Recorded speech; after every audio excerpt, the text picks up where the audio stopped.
Hi students, welcome to English class. Today we'll begin with the chapter Blue Bee Part 2.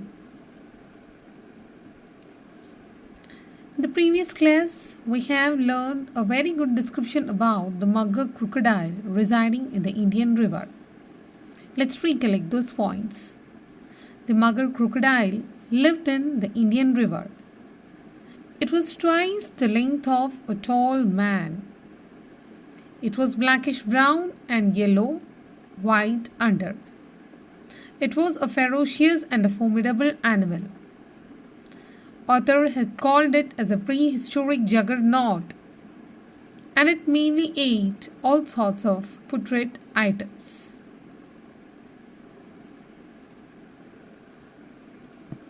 So today we learn about the remaining subplots of the story.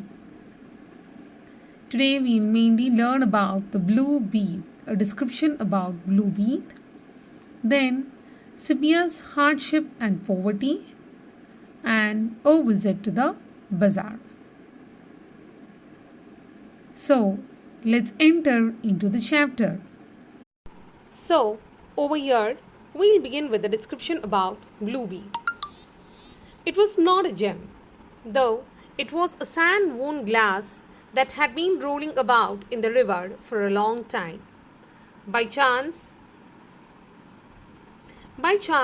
it was perforated right through the neck of bottle, perhaps a blue bead. So this is how the author describes the blue bead. It was not a gem. According to author, this blue bead is not a gem. It was a sand-worn glass. Then what was it? It was a sand-worn glass actually that had been rolling about in the river for a long time. A small piece of glass that had been rolling about in the river for a long time. And by chance, it was perforated. Perforated means a hole, that is holes, having holes in it, right through the neck of bottle perhaps. So author is telling it was not an original blue bead actually. It was something like a neck of a bottle which got perforated by the action of river. And author describes it as blue bead. Of course, the title of a chapter is blue bead. So definitely this blue bead has got something to do with the story. Let's wait and see. Now, let's see how author gives an introduction to the main character of the story, that is Sevilla. In the shrill, noisy village, above the fort, out of the mud house, the same color as the ground, came the little girl, a thin, starveling child dressed in earth-colored rag. She had torn the rag in two to make a skirt and sari. In the shrill, noisy village above the ford means a shallow place in the river which could be crossed, where you can cross to the other end, where the water will be very shallow. Out of a mud house, the same color as the ground, came the little girl. So from the mud house came the little girl. It gives a clear picture of the way of life led by Sevilla. She is a poverty-stricken girl. She is living in the outskirts of the forest, and moreover she is a very poor girl. A thin, starving child, again a very good description about a state of poverty is shown by the structure of Sevilla. She is a thin, starveling child, dressed in earth-colored rag. She doesn't have good dress to wear. She is wearing earth-colored rag. She had torn the rag in two to make skirt and sari. It is with a rag that she had made a skirt and sari. Sevilla was eating the last of a meal, chapati wrapped round a smear of green chili and rancid butter, and she divided this also to make it seem more and bit it, showing straight white teeth. So, author is describing the diet of Sevilla, how rich the diet is, or whether how poor the diet of Sevilla is. Sevilla was eating the last of a meal. It was a simple chapati wrapped round a smear of green chili and rancid butter. Rancid means stale. Rancidity you might have learned in chemistry. That is to become stale. And she divided this also to make it seem more and bit it, showing a straight white teeth. With her ebony hair and great eyes and her skin of oiled brown cream, she was a happy, immature child woman about 12 years old. With her ebony hair, again, a very good description is given here. This is a descriptive story. Always remember that. With her ebony hair, ebony means dark black, and great eyes. She has got big eyes and a skin of oiled brown cream. A typical Indian skin, oil brown skin. She was a happy, immature child woman. So she is a 12-year-old girl. So author describes her as a child woman. Barefoot, of course, and often goosey cold on a winter morning and born to toil. So she was walking barefoot. She is a poor girl. She doesn't have enough money. So she was walking barefoot, and quite often during winter season it used to become goosey cold on a winter morning. And to say about Sevilla, to say about the destiny of Sevilla, according to author, she was born only to toil. Toil means to work hard. In all her life, she had never owned anything but a rag. So, according to author, being a very poor girl, in all her life, she was never able to make anything in her life. The great thing that she had owned in her life is only rags.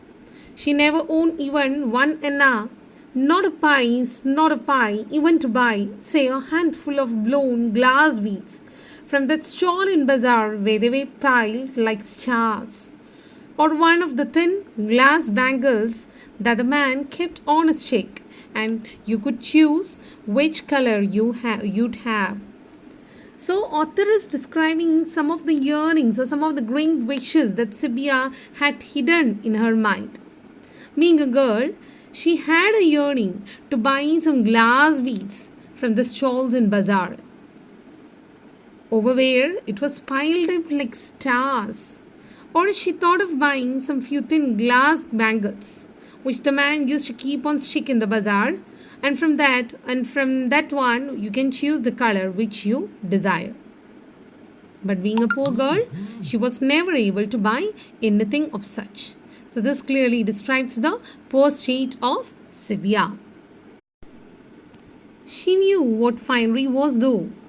She had been with her parents and brothers all through the jungle to the little town at the railhead where there was a bazaar. And she had walked through all the milling people and the dogs and the monkeys, full of fleas, the idling, gossiping, bargaining humanity, spitting Beetlejuice, heard the bell of sacred bull clonking as alarm along through the dust and hubbub. So author is telling, though she was poor, it doesn't mean that she had never seen fineries in her life. She is poor. She can never own fineries. Fineries means rich things. It is right that she cannot own any fineries in her life, but it doesn't mean that she does not know any fineries in her life. She had been with her parents and brothers all through the jungle to the little town at the railhead where there was a bazaar. So where did Sevilla find all the fineries in life then? She is a poor girl and she is after all a forester.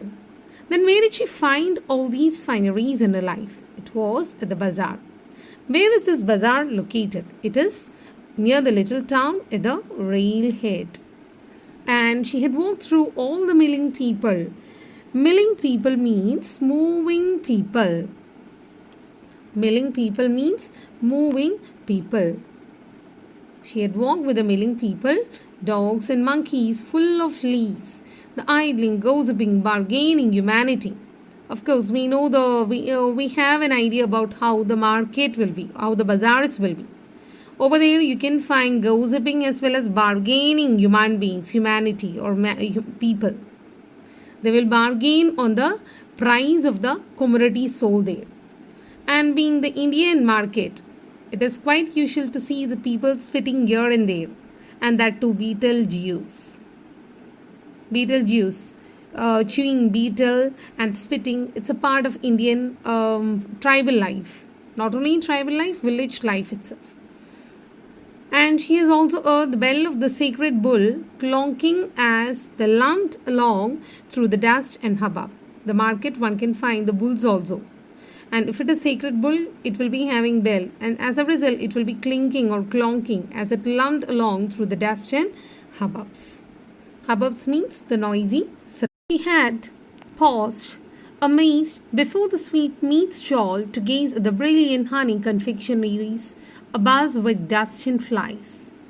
So, when she used to visit that bazaar, she's a girl without any penny in her hand. Author has said before, she had never owned any anna, pies or pie with her. But she used to pause, she had paused. Pause means she had stopped, amazed before the sweet meat stall. You know what sweet meat? Sweet meat, it's a typical Indian food. It can be like Indian sweets, like jalebis and so. Sweetmeat stall to gaze at the brilliant honey confections. So, inside jalebi and so it will be a squeezy liquid, sweet liquid. Any item of such can be called as sweetmeat. A buzz with dust and flies. Of course, if it is a village stall, you can find dust and flies around these sweetmeat items. They smelled wonderful. For a Sevilla, for this poor girl, these sweetmeats smell wonderful. Above the smells of drains and humanity and cheap cigarette. And along with this one, the other typical smells that one can sense over there includes the smell of drain, the smell of people over there, and also the smell of cheap cigarettes or what we call as VDs. At home, she sometimes tasted wild honey or crunched the syrup out of stalk of the sugar cane. Being a poor girl, she had never the capacity to buy sweet meat in her life. So how she used to satisfy a desire to have sweet items is by tasting the wild honey. Or she used to crunch the syrup out of stalk of the sugar cane. She used to chew the sugar canes in order to get the sweet syrup.